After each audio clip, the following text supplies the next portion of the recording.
Bonjour, coucou, salut à tous, j'espère que vous allez bien. Je t'ai endeuillé, j'ai perdu ma belle-mère, la maman de mon mari. Presque un mois que j'ai perdu ma belle-mère et voilà un peu pourquoi je ne faisais pas de vidéo. Et vraiment, j'étais très touchée, mon mari aussi, toute la famille et nous étions touchés. Il n'y avait pas moyen de faire vraiment de vidéos, excusez-moi. Je reçois beaucoup des appels, je reçois beaucoup de messages. Quand même, ce n'est pas bien de répondre aux messages quand on est endeuillé quand même. Bien que la maman n'était pas ici sur place en Suède ou en Europe, elle était chez nous en Afrique, mais sinon, je ne pouvais pas faire ça. Je ne pouvais pas commencer à faire de vidéos tant que son corps n'était pas encore enterré et je ne pouvais pas aussi commencer à répondre à vos messages, discuter tant que j'étais encore endeuillée. Mais ce n'est pas n'importe qui, c'est ma belle-mère, c'est ma mère. C'est une personne de grande valeur, une personne vraiment que je considère beaucoup, que j'aime et que j'aimais beaucoup. Une personne vraiment très différente. Elle n'a pas été comme d'autres belles-mères, comme nous le savons, surtout pour nous les Africains. De belles-mères ne se comportent pas bien. Oui, ce n'est pas quelque chose, peut-être qu'on dénigre de belles-mères, non. Demain et après-demain, nous serons aussi de belles-mères. La plupart de nos mamans africaines ne se comportent pas bien envers leurs belles-sœurs ou envers leurs belles-filles, je peux dire. Il y a toujours des conflits entre belle-mère et belle-fille. Pourquoi? Parce que la belle-mère veut prendre contrôle de la belle-fille. Elle veut toujours continuer à regarder qu'est-ce qui se passe dans la vie de son fils, comment cette fille se comporte avec son fils, comment ça se passe. De belles-mères ont été toujours derrière leur belle-fille. Ils veulent toujours contrôler, elles veulent toujours montrer que non, malgré tu es une femme, mais c'est mon fils. Vous voyez un peu, ça crée toujours des difficultés, des incompréhensions, des problèmes entre la belle-mère et la belle-fille. Et ces problèmes-là peuvent même aller jusqu'au divorce pour les autres. Ou soit ça peut aussi faire que l'homme abandonne sa maman, s'attache plus à sa femme. Et voilà un peu ce qui n'est pas vraiment bien pour de belles-mères. Vraiment, si tu es la belle-mère qui n'est pas bien avec ta belle-fille, cherche à être en harmonie avec ta belle-fille. Et quant à nous aussi, les belles-filles, il y a aussi des comportements qui sont très bizarres. Hein? Par exemple, les choses de dire que non, choisis entre ta mère et moi. Vraiment, ce sont des choses que moi, je trouve d'abord, c'est l'impolitesse, c'est être impoli, c'est manquer l'éducation, de demander à son mari de choisir entre sa mère et toi. Vraiment, on ne choisit pas de parents, on ne choisit pas de maman.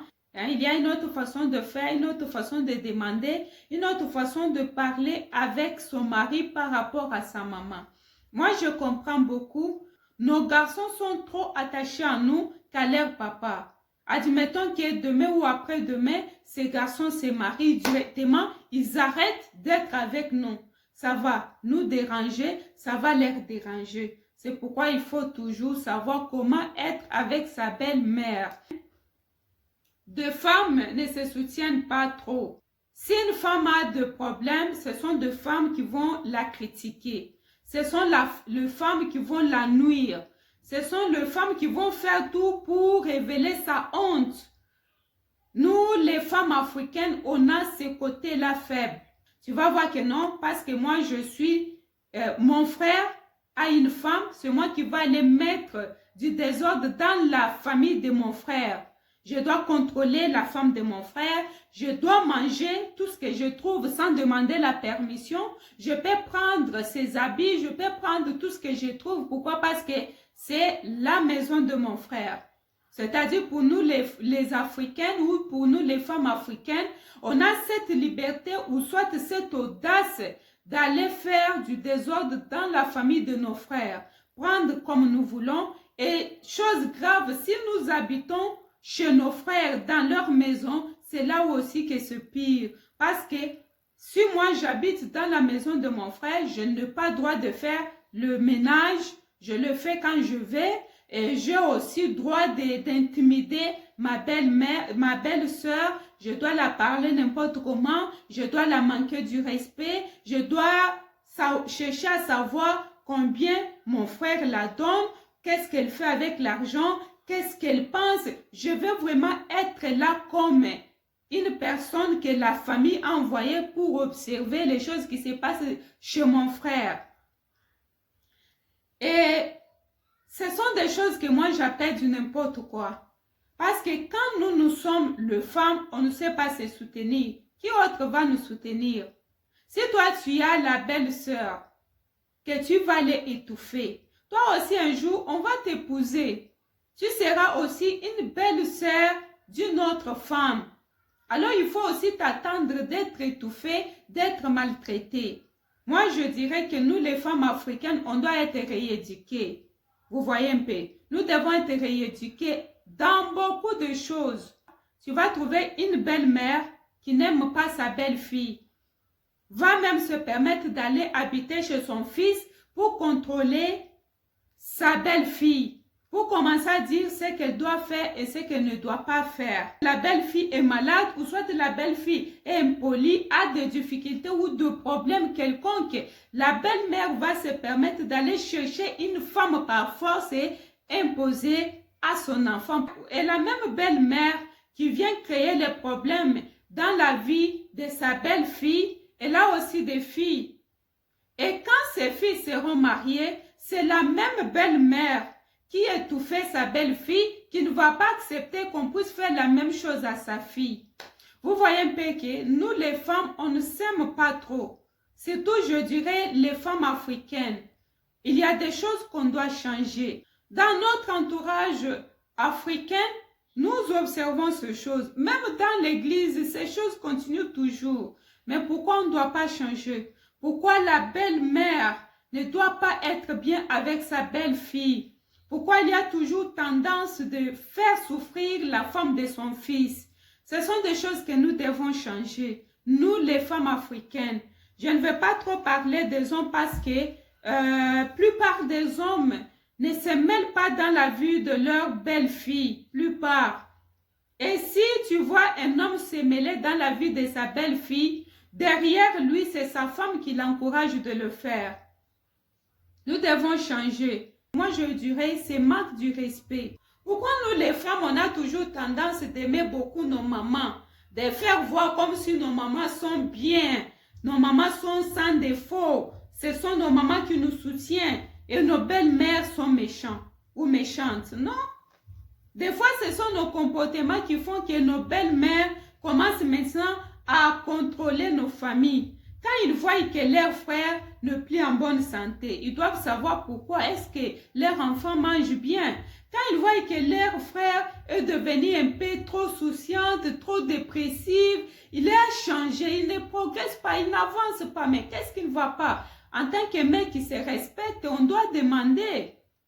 Mon fils, je vois ça, qu'est-ce qui ne va pas? Depuis que tu t'es marié, je ne vois pas un enfant, je ne vois rien, c'est quoi? Est-ce que c'est toi qui as le problème de santé ou soit c'est ta femme? Qu'est-ce qui ne va pas? Ça là, c'est normal qu'une belle-mère demande à son fils. Ce n'est pas parce que la belle-mère a demandé à son fils pourquoi tu n'arrives pas à concevoir qu'elle devient méchante. Non, on a toujours tendance à juger les pensées de gens, à juger les paroles de gens. On a toujours tendance à être en dehors de ce que les gens pensent. Il est normal, mes sœurs, qu'une belle-mère demande à son fils, ça fait 2 ans, on ne voit pas un enfant. Il est normal qu'une belle-mère demande à son fils, ça fait longtemps, depuis que tu travailles, tu ne progresses pas, qu'est-ce qui ne va pas? Est-ce que tu as déjà acheté une maison? Est-ce que tu as déjà ça?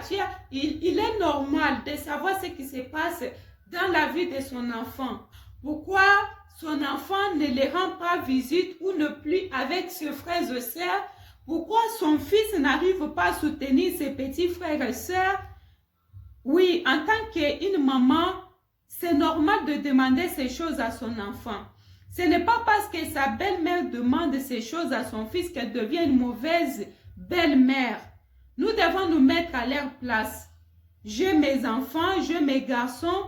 À un certain temps, si je vois mon garçon n'avance pas, je dois demander, je dois me soucier, je dois chercher à savoir qu'est-ce qui ne va pas. C'est normal. Mais quant à nous de belles filles, quand une belle-mère commence à se demander, à se poser des questions, on a toujours tendance de dire que non, elle est méchante, elle est mauvaise, elle est sorcière, elle ne m'aime pas, non. C'est notre interprétation de foi qui crée des problèmes. Ta belle-mère qui vient demander l'argent, par exemple, oui, elle ne demande pas souvent, mais si elle vient demander l'argent, oui, laisse-la. Même si vous avez un problème, vous voulez régler, mais elle vient brusquement vous demander l'argent. Oui, il faut temporiser un peu, aider-la avec cet argent.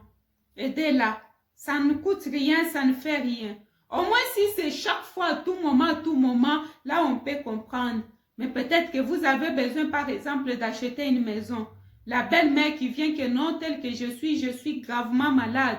Ou soit j'ai la dette d'une personne qui me menace.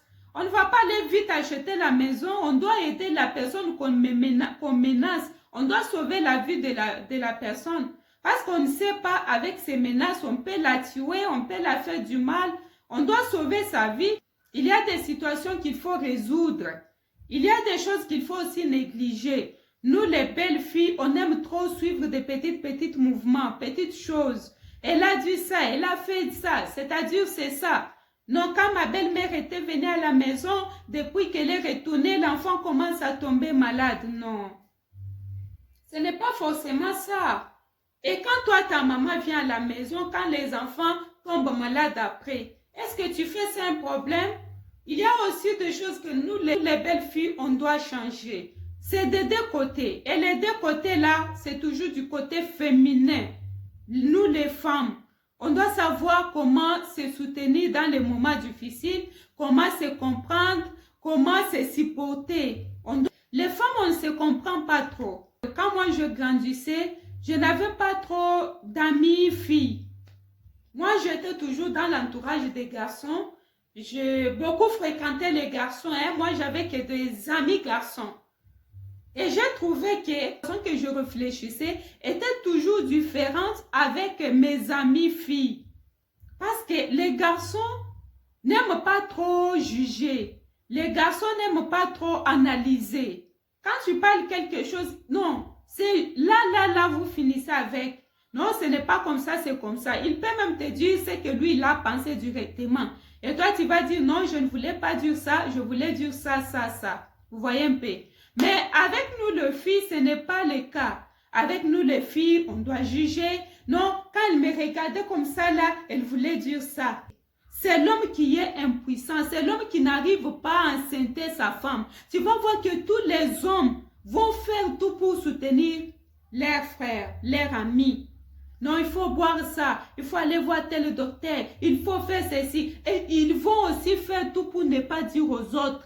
Ils vont faire tout pour que les gens ne savent pas que c'est lui qui a les problèmes. Mais ce n'est pas nous les femmes.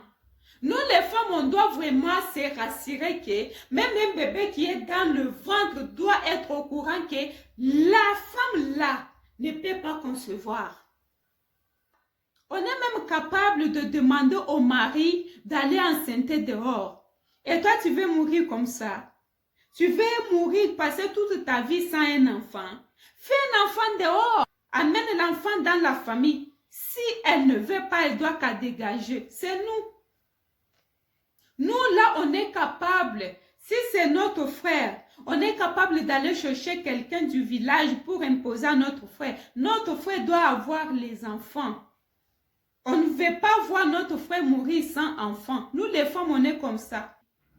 Et nous, les femmes, on est capable que quand notre frère meurt, on va faire tout pour que cette femme-là ne puisse pas même prendre les téléphones portables, retourner avec ça dans sa famille. On est capable même d'enlever le perruque de la femme qui vient de perdre son mari. Pourquoi? Parce que c'est notre frère qui avait acheté ça.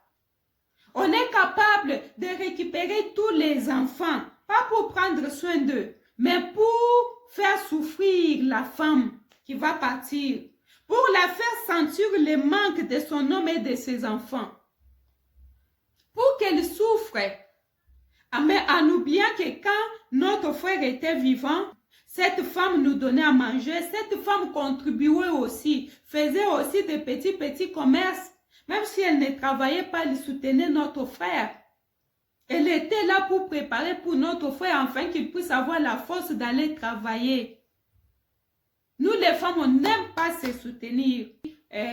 Surtout mon message est adressé aux femmes que nous sommes.